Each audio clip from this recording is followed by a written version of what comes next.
La Corte en el debate público, ¿qué se juega con el nombramiento, con el relevo próximo de dos nuevos ministros? Soy José Buendía, arrancamos con opiniones encontradas, vamos a ver algunos datos y venimos aquí a nuestra mesa a tener nuestro debate de hoy.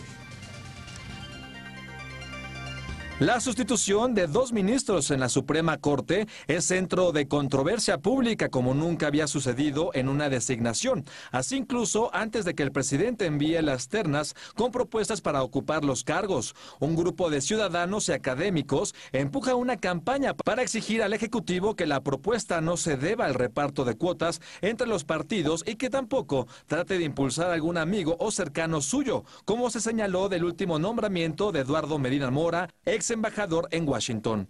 El PRD en el Senado ha denunciado que el legislador priista con licencia Raúl Cervantes se aportó de su curul hace un año para aspirar al cargo, como parte de un acuerdo entre el PAN y el PRI para repartirse las posiciones. Grupos de jueces y magistrados demandan un perfil que privilegie la carrera judicial y exigen al presidente apegarse a la Constitución en la propuesta para garantizar la autonomía e independencia de la Corte. Hoy, solo 6 de los 11 magistrados de la Corte tienen carrera judicial. ¿Cuál es el perfil? ¿Qué pasa con la representación de mujeres?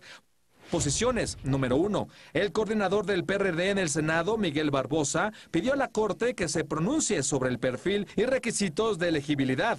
Que la Corte misma lo diga, que la Corte misma hable, que opine, que la Corte no se vea como un órgano del cual no se sabe nada, por favor.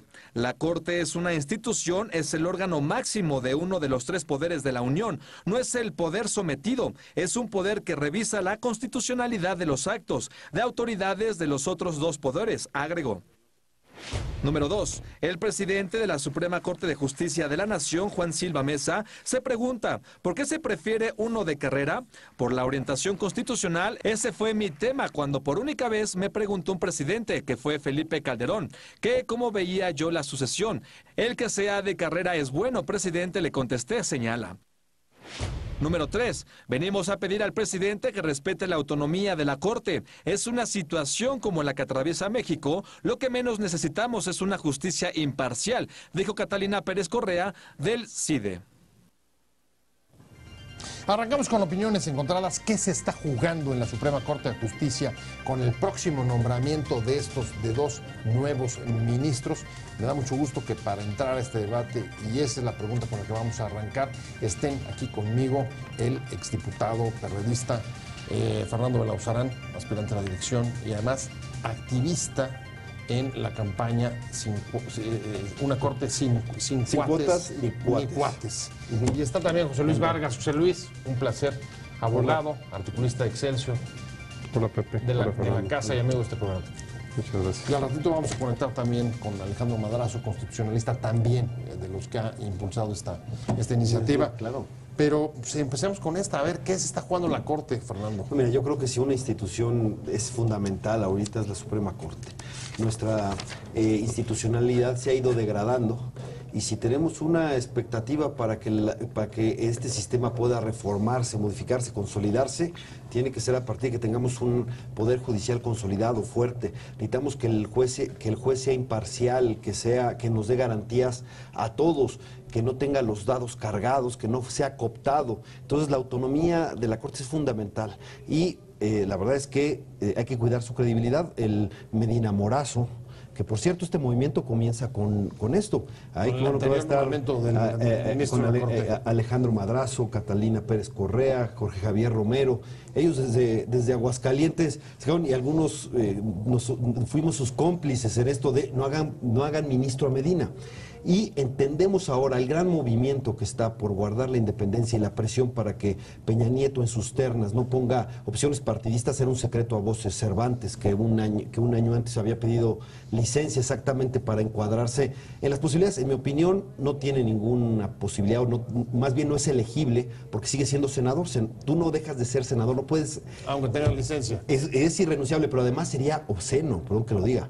Porque imagínate que él fue presidente del Senado y autorizó recursos para sus pares que eventualmente votarían por él para hacerlo ministro de la Corte. Eso es un conflicto de interés, pero pintado. Pero no solo eso. O sea, yo no estoy cuestionando sus capacidades jurídicas, que las tiene y tiene sus méritos. Sin embargo, fue asesor jurídico del candidato Peña Nieto. Además de ser el encargado del jurídico en el PRI, fue su asesor en campaña. Entonces, perdón, ya metió a su cuate, Medina Mora, nos dejó 5 meses sin embajador en Estados Unidos. Esa fue la improvisación para meter a su amigo sin ningún mérito. Ese sí, Medina Mora, para estar en un lugar como ese. ¿No? Es un movimiento que le preocupa Sí. básicamente la autonomía. Y voy contigo, José Luis. ¿Tú crees que está en peligro o hay riesgos para la autonomía de la Corte, sí o no? ¿Y por qué?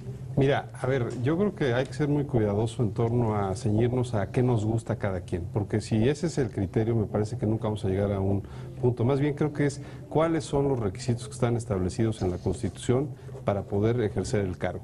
Y eso, ¿por qué es importante? Porque eso lo que te va a llevar, Pepe, es a una posibilidad, ¿existen los méritos suficientes para que X o Y persona sea ministro de la Suprema Corte o no existe? Si ese es el caso, creo que hay otro tipo de cuestión a revisar y a deliberar, que es si es el perfil ideal y si tiene las cualidades para ser ministro de la Suprema Corte. Y aquí, ¿qué creo que pasa? Que puedes cumplir los requisitos, me parece que no es, que es natural que el presidente nombre a gente pues, que conoce como abogados. Eso me parece que en cualquier país los jueces constitucionales pues, son propuestos, en el caso de Estados Unidos, por el presidente de la República. Ajá. Y obviamente, de acuerdo al partido que gobierna, de acuerdo al tipo de juez, si es conservador, si es de izquierda, de derecha, en fin. Pero lo que me parece importante es que tenga las cualidades para ser juez constitucional, que no es fácil. Y ahí es Ajá. donde creo que las cualidades pueden estar, digamos, en contraposición con intereses partidarios. Es decir, me parece que el hecho de tener algún tipo de militancia, pues complica. El hecho de haber sido ex líder de un partido, me parece que es complicadísimo, ¿no? Me parece que sería... Pero me parece que, insisto, si no nos guiamos por lo que dice la ley, por lo que está establecido en la Constitución, pues podemos caer en lo que a mí me gusta, que no necesariamente es lo que a ti te gusta. Sí, pero aquí hay un asunto de responsabilidad pública. Necesitamos cuidar la credibilidad de esa institución, su legitimidad. Y cuando se torna así, se desprecia incluso a los jueces de carrera, a todo el sistema, y se agarra a alguien de fuera simplemente por la amistad, porque la verdad es que tú dime si Medina Mora tenía una trayectoria para la Suprema Corte de Justicia, solamente tenía sus relaciones, porque parece que es una buena persona, todo el mundo me habla bien de él personalmente, sí, pero esto no se trata, pero eso no es, exactamente, no es el punto si es buena persona o no, simplemente que su mérito fue que es amigo del presidente, dijo que estaba cansado de las embajadas, vente para acá, porque ¿qué te parece la Suprema Corte? Prácticamente así. Pero este caso todavía sería peor si es Cervantes. Insisto, a lo mejor Cervantes tiene hasta más méritos jurídicos que Medina Mora, pero ese no es el punto. El punto es que fue el asesor del candidato Enrique Peña Nieto, que fue presidente del Senado y sigue siendo senador, y que insisto, imagínate que tú le das recursos a quienes van a votar por ti. Eso es, insisto, un conflicto de interés de libro de texto. Por eso me parece que y además había un reparto de cuotas. Yo reconozco que Ricardo Anaya haya echado para atrás al PAN. Me parece que cuando el PAN se echa para atrás, en este acuerdo incluso ya se hablaba de Germán Martínez, que por cierto, sí, en su artículo de hoy sangra por la herida, tienes que ver, dice la UNAM sin cuotas ni cuates, casi fue la cuestión de que él salió sacrificado, su confesión de parte, pero bueno, el caso es que había un reparto de cuotas descarado. Cuando el PAN se echa para atrás, el PRI se dio cuenta que ya no tenía los votos, porque se necesita mayoría calificada. Por cierto, Medina Mora no hubiera pasado si hubieran estado todos nuestros senadores de izquierda. Faltaron 4, y con que 3... y quizás Laida Sansores no hubiera roto su voto, con que esos 3, Medina Mora no hubiera pasado. Pasó de panzazo, pero solo se entiende este movimiento que está surgiendo ahora, precisamente por eso, a partir de la anterior imposición. Tú hablas, José Luis, de cualidades constitucionales. Yo hoy recuerdo una entrevista que por ahí se publicó con declaraciones del actual presidente de la Suprema, diciendo, a ver, hay muchas cosas dentro del perfil. Por ejemplo, pueden ser abogados de carrera que generalmente son, dice él, incluso un poco más conservadores, o académicos que manejan temas incluso más liberales o más progresistas. Está también si han tenido, digamos, carrera judicial o no. ¿Cuáles son las, digamos, estas cualidades que estás poniendo sobre la mesa, digamos, para definir un perfil o para aproximarnos a cuál debe ser el perfil? A ver, yo creo que por lo mismo puede haber distintos tipos de juez constitucional. O sea, me queda claro que el juez de carrera es un perfil idóneo porque son jueces, pero no necesariamente. A veces los académicos pueden ser mejores, a veces incluso litigantes. Los litigantes conocemos perfectamente los vicios del proceso, a lo que te enfrentas con el aparato de justicia cuando, pues en fin, cuando se te pone en contra la maquinaria, digamos, el establishment judicial. Me parece que pueden ser distintos tipos de modelos de juez. Lo que creo que es fundamental, y sucede con países como Estados Unidos, en España también, es que haya un proceso deliberativo, y ahí me parece que es la sociedad. Qué bueno que se estén generando estos movimientos en torno a qué tipo de juez necesitamos, pero también quiero ser claro, me parece que el hecho de que unos sean de la judicatura y otros sean académicos no hace mejor a uno que otro. Lo que hace mejor son los méritos de que cada quien tiene, de que llegue, digamos, con las cualidades que exigen, y ahí coincido con Fernando, de independencia. ¿Por qué independencia? Porque las condiciones de independencia es lo que te permite la imparcialidad en el cargo. Es decir, sin independencia ex ante, sin independencia en tu nombramiento, es decir, que no te llamen al oscurito a decirte, oye, te recuerdo que llegaste por mi condición. Es que hay una cosa subordinado, es ¿no? que hay una cosa elemental. Hablamos de división de poderes. Por lo tanto, necesitamos poderes autónomos. Es fundamental. Estoy de acuerdo con José Luis en el sentido de que pueden ser distintos perfiles. Es más, enriquece la Corte. Y qué bueno que haya pluralidad. Pero hay una cosa. Tiene que ser, el que salga puede ser conservador o liberal o académico o de carrera, etcétera, pero tiene que ser aceptable para los demás. ¿Y qué es lo que garantiza cierta aceptabilidad? Tiene, pues primero, cabalidad, capacidad y conciencia de su independencia, de que no va a ser o no va a responder a intereses ajenos a la idea de hacer justicia de acuerdo a sus... Por supuesto, tiene sus convicciones, tiene su formación, pero no por encargo, o que haya llegado por un compromiso con pues, su amigo o por su compañero de partido, etcétera. También creo que tenemos que ser cuidadosos en un tema.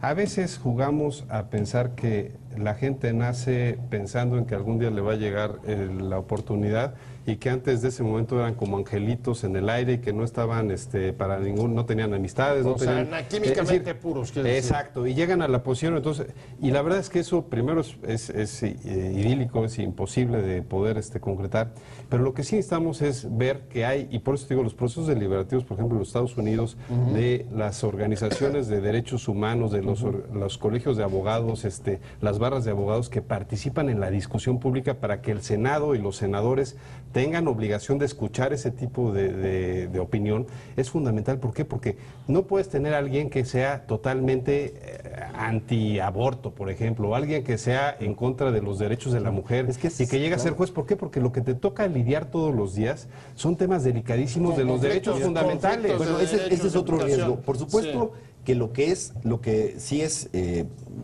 digamos, irreductible es la independencia de la persona. Pero hay otro riesgo, por supuesto, que la sociedad mexicana ha ido conquistando derechos.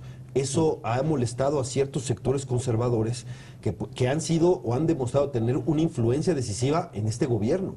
La verdad es que, bueno, nuestro presidente sale del Opus Dei, de una formación del Opus Dei.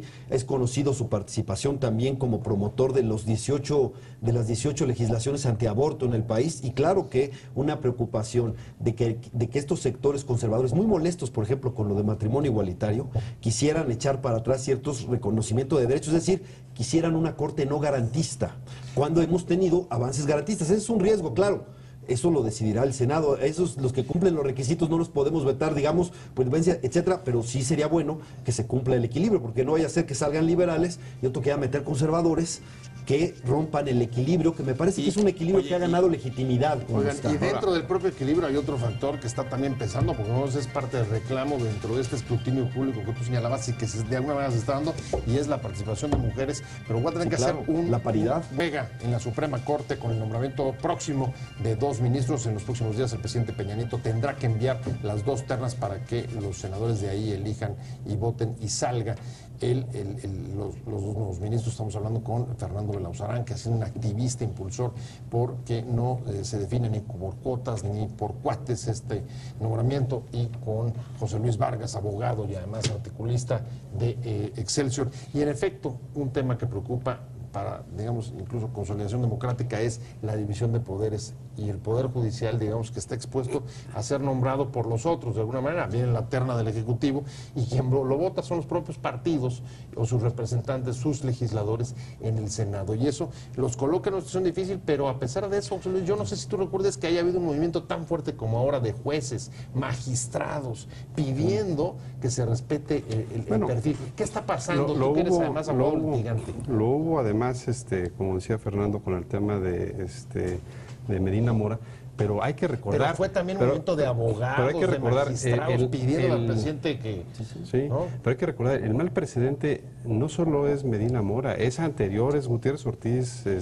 Mayagüez. No, Gutiérrez Ortiz Mena. Es decir, no tenía los méritos para ser ministro, es decir, por edad, por trayectoria. Es decir, lo que estamos haciendo, me parece, es devaluar a la Corte. La Corte tiene que ser la máxima magistratura del Estado mexicano. ¿Por qué? Porque está por encima, aunque suene mal decirlo, por encima de los poderes, porque es la última palabra y la definitiva de los derechos fundamentales, y es quien tiene capacidad de contradecir la opinión de la soberanía popular de los legisladores. Es decir, hay toda una teoría académica que se llama el poder contramayoritario de los jueces, que es estos señores que son de sus togas tienen capacidad de contradecir la voluntad de los representantes populares. Entonces, así es el sistema, así tiene que funcionar. Es el árbitro, pues. Pero es fundamental. El árbitro de última instancia, además, ¿no? Y por lo tanto lo que esperarías es que fueran este colegio de sabios, de gente con canas, no necesariamente con canas, pero a lo que me refiero es con sapiencia, que ya no estén aspirando a nada más políticamente, y que no sea esto un hervidero de grillos a ver de aquí a dónde me coloco, porque si la Corte la usamos para hacer grilla, y aquí déjame decirte una cosa, y ahora sí que empieza un poquito el debate. ¿Para hacer grilla o para subordinarla a algunos nos va a pasar como el Instituto Electoral, ¿sí? Que se fue degradando, que el primero con Goldenberg, etcétera, porque eran de gran consenso, ¿no? Sí. Y se fue degradando, ¿por qué? Exacto. Por las cuotas de partido. Bueno, consenso, ¿no? Entonces, trayectorias y perfiles. Claro, pero además era aceptable por los demás, ¿no? Sí. Ahora lo que vemos es, por ejemplo, en el Instituto Nacional Electoral, un bloque que siempre vota junto, ¿no?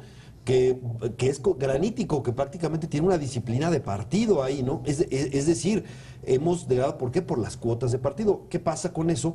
Que le deben su cargo al partido que los propuso, que los promovió, que la cuota, y a veces les pagan, pues, haciendo...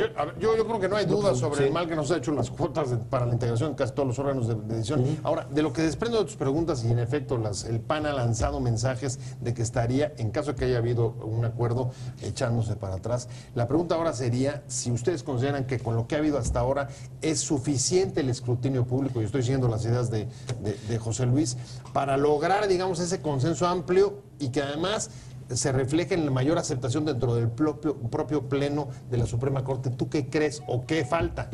No, es que hay que estar sobres. No, claro, no hay que confiarse, ¿no? Todo parece indicar que ya no va el acuerdo de Cervantes con Martínez, si es que era Martínez, etcétera. Ese asunto ya no va, pero no hay que descuidarse. Hay que ver las cuotas, y yo lo que diría es, vamos a ver las ternas críticamente, cómo vienen, ¿no? ¿Qué es lo que pedimos? Méritos, estatura, cabalidad e independencia. No pedimos otra cosa, lo que está en la Constitución, ¿no? Entonces, pedimos eso, sería... Y lo que pedimos es altura de miras a Peña Nieto. Fíjate que lo que pasó en Colombia. No sé si viste cómo Santos eligió a la terna. Santos elige la terna teniendo la misma facultad que tiene Peña Nieto en nuestra Constitución. Llegó Santos y lo abrió a que fueran los ciudadanos los que determinaran la terna. Y salió una terna con personajes de primera, ¿no? Entonces, esa terna que va a ir a ser votada por el Parlamento tiene esa solidez. Y aquí, pues mira...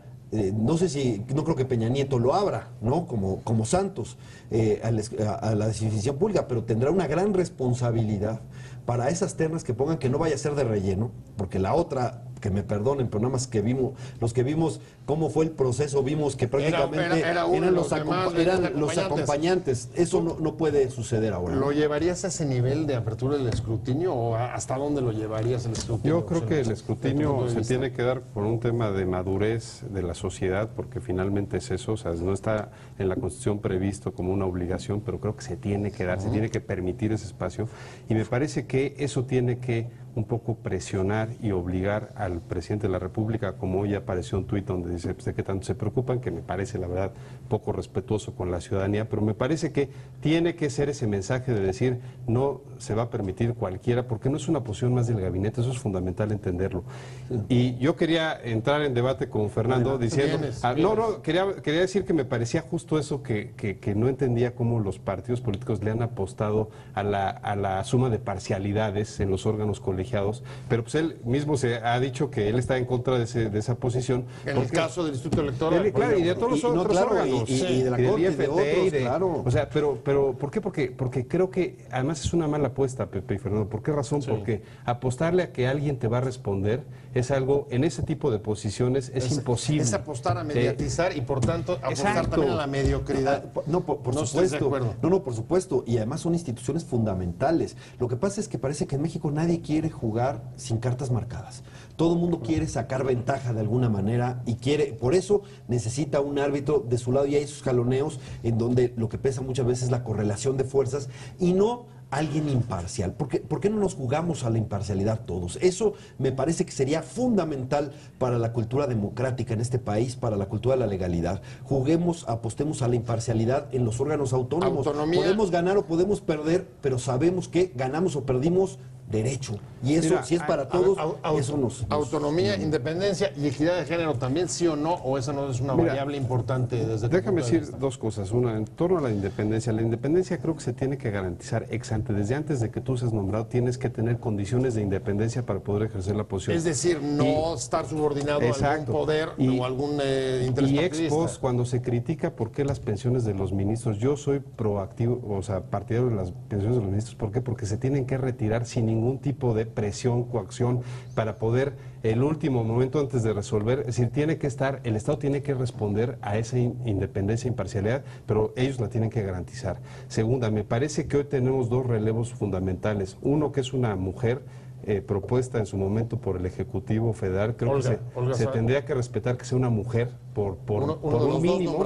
O los dos. Por un mínimo. Según el equilibrio al interior de todo el... Un mínimo, y me parece que en la otra posición sí se tiene que dar ese respeto al Poder Judicial, y es pues pensar en alguien de la carrera judicial. Si empezamos a mermar eso, la verdad es que hacemos un flaco favor a la judicatura. ¿Por qué razón?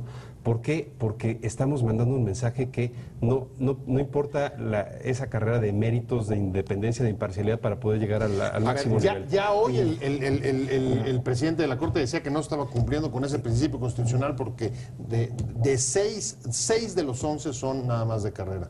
¿Cómo ves? Sí. No, mira, yo no... En abono a lo que decía claro, y no está mal que estén los guerreros. Yo también diría que también es correcto que estén académicos. Eso no veo ese el punto. Pero el punto que es, parece una utopía, que el presidente se comporte como estadista y que el presidente ponga ternas con personajes de tal envergadura que nos den la confianza a todos, aunque no coincidas con él, aunque tú digas es conservador, es liberal y tengas ahí, pero le tengas respeto y credibilidad. Ternas sin sospecha y sin suspicacia. Exacto. O que no den lugar por ningún lado a ninguno de estas dos males endémicos. Y en abono a eso que dice Fernando, los norteamericanos manejan una teoría de juegos que es el juego colegial, es decir, conocer a cada uno de los que se sientan en esa mesa para pronosticar cómo van a votar. Y eso da certeza a los justiciables. Es decir, si tú sabes que tienes mitad conservadores, pues buscan que sean los otros liberales para equilibrar. ¿Por qué? Porque así es la sociedad es compleja, la sociedad es plural y necesitas representación de género, de perfiles, de todo tipo, y me parece que eso da certeza al justiciable. Si empezamos con cuotas de amigos, me parece que ese es el peor mundo, porque no sabemos ni para dónde vamos, y creo que eso ni los propios ministros de la Corte te lo van a agradecer, por decir, ¿a quién me sentaste en la mesa? ¿Cómo lidio con un nuevo miembro más que no conozco? Bueno, pues el tiempo se nos fue corriendo, está por llegar los nuevos nombramientos. ¿Cuándo las esperas? ¿Próximos días? Bueno, fíjate que Peña Nieto lo tenía probado, que ahora dijo que va a esperar a que haya vacantes, es decir, a que se les concluya el tiempo. Yo creo que quiere que esto se baje, se despresurice, porque ya dijo que va a ser hasta que estén vacantes, es decir, que la Corte va a estar un tiempo indefinido sin que esté completa. Le van a faltar... Con nueve de los 11 integrantes del Pleno. Sí, y va a estar, y eso puede complicar las cosas, porque además va a ser una presión muy fuerte hacia el Senado para completarlas.